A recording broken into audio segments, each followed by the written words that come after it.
What's up, YouTube? Welcome back to Celio's Network for Meta Monday, the week of June 22nd. I'm recording this on Sunday, June 21st, so, trying to be a real YouTuber and recording videos ahead of time. So, technically I'm lying to you, but technically I am not lying to you, and this is the meta for Monday. So before we go into Meta Monday, just want to say hashtag Meta Monday one more time.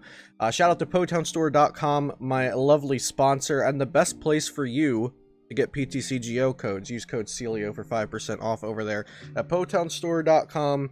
Save yourself some money, and it also helps me out. I'd also like to mention that I now have merchandise in the form of t-shirts and long sleeve shirts and things of the sort. And I also have a Patreon. Links to those kinds of things are in the description down below. So Meta Monday, what do we do here on Meta Monday? Well, I talked to you about how the metagame is forming and changing, and the decks you'll probably see in tournaments and stuff like that. Now, we don't have real life tournaments, but what we do have are the ptcgo events that a lot of players are taking a little more seriously due to the Player Cups ranking. We have online tournaments like the PokeX and those kinds of things. We have the Sunday Open, and we do have tournament results to look at from last weekend, which are the Limitless Invitational and the Players Cup Kickoff Invitational. So there still are things that matter in this format, just maybe not to everyone. So I'm going to bring up the Limitless Invitational. Obviously, this was 16 players. 16 players invited. 4 content creators, 12 players that made it in through the rankings. Actually, 3 content creators got voted in, and 13 people made it in through the rankings, since Azul was number 13 and also a content creator. Myself, Azul, Joe Bernard, and Chip Ritchie were the content creators for the tournament, technically. So this was a tournament of, like I said, people that made it in through rankings and esteemed content creators, who are also pretty decent at the game. So, the results of this give me a really unique opportunity to explain how a deck can dominate a tournament, but I'm still not going to consider it tier 1, even though it's a deck that I love, and look at that, even though it's a deck I played. So I got second place with Spiritomb, a variant of Spiritomb known as Tomb Count, which Team Gas and Cutter Tap Team Gas put together, kind of developed this. I might make like a Legacy of Tomb Count video talking about how I brought Tomb to the table and how the team developed it after that. So I got second with Tomb Count, and Kevin Kruger, a good friend of mine, who picked this up after I played it in Q4, also played a Tomb Count list a little different than mine. So although Tomb Count, Spiritomb, we could just call it Spiritomb to keep it simple, although that got first and second, and actually Kevin and I had a 100% win rate in the tournament, we only lost to each other, I still don't think it's tier 1. So, going into the tournament, Spiritomb, if you go back to my tier list video where myself and my Twitch chat developed a tier list for the format, we had Tomb variants in tier 1.5, and I do think it still sits in the tier 1.5 category, although it got first and second at a fairly important tournament. Because this tournament was so small, just 16 people, it was easier to metagame for. It was a different experience metagaming for it.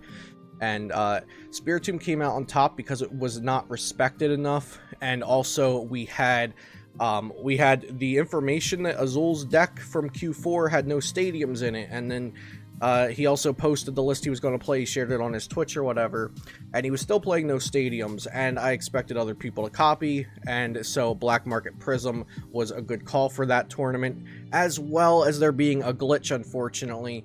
Azul played Zamazenta, and if Zamazenta takes off the energy from Black Market, it doesn't actually stop affecting Black Market. You still don't take a prize card. So the metagaming aspect of Black Market and also the ptcgo glitch of Black Market both helped there. And we actually both ended up getting a win off of Azul at some point in the tournament.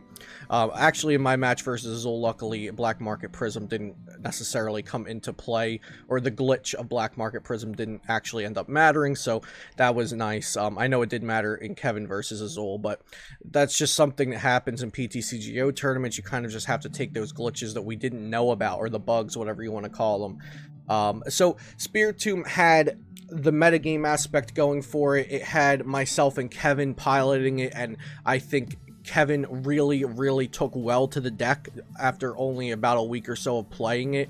I've talked about this before, that I think Tomb is very hard to play. I am very confident in myself piloting it, and Kevin also was very good at piloting it as well. In the mirror match, I think that was something we weren't really prepared for a lot, so we definitely had some slip-ups there. And also, I helped Kevin, and Kevin helped me, and we kind of formed those final lists together. So Spiritomb, I still say it's tier 1.5. It was good for the tournament, but I think people might respect it a little bit more now. Tier 1, I'm still thinking is combo zacian, Pika, Draga, Baby Blounds. Baby Blounds might be drifting towards the 1.5 a little more, but I do think that Baby Blounds is one of the most popular decks, or one of the most efficient decks to play for the Players' Cup events, for ptcgo events, trying to grind points for the Players' Cup. I think Baby Blounds is really great for that. And outside of that, I think Pika and Zacian combo are probably still the two most popular archetypes.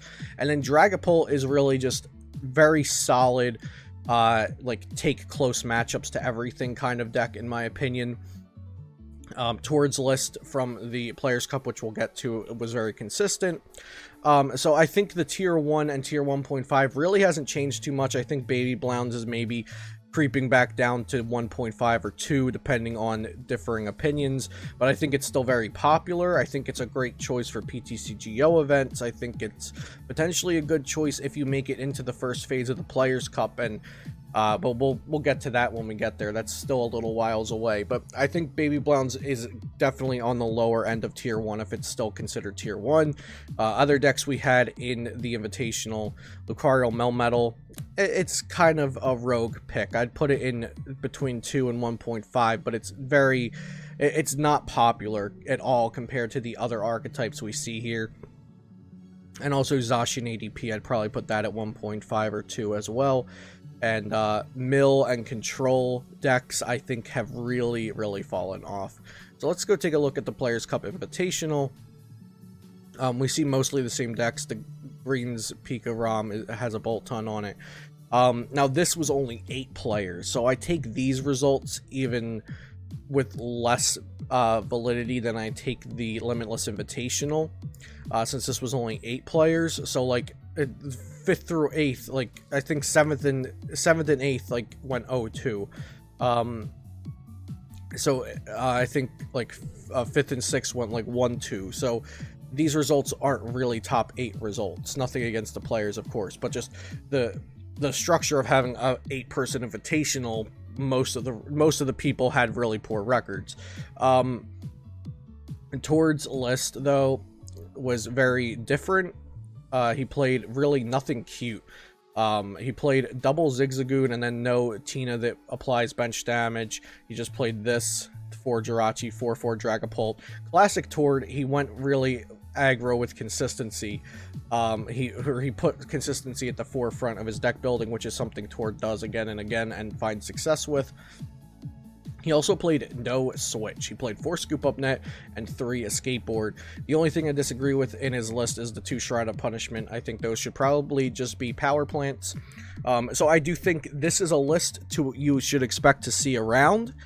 As well as Andrew Mahone's Baby Blounds, I think is a list that you should expect to see around, regardless of where you're playing and what the environment is you're playing in. Another list you should expect to see around for sure is Kevin's Spiritomb list, since he won the Limitless Invitational, and also my Spiritomb list since I got 2nd at the Limitless Invitational. I also think you should expect Zacian combos to be running a stadium now, since it was publicized how good Black Market Prism was against the Zacian deck. So I do think you should expect Zacians to play a stadium, maybe, even though black market, the bug is still not fixed. I think Zacian combos will be including a stadium, and Aaron actually played a Wondrous Labyrinth in his ptcgo deck. Something I messaged him about the night before. I was like, hey, Azul doesn't play stadium, just play Wondrous Labyrinth in your deck. It didn't end up helping enough versus Azul, it turns out.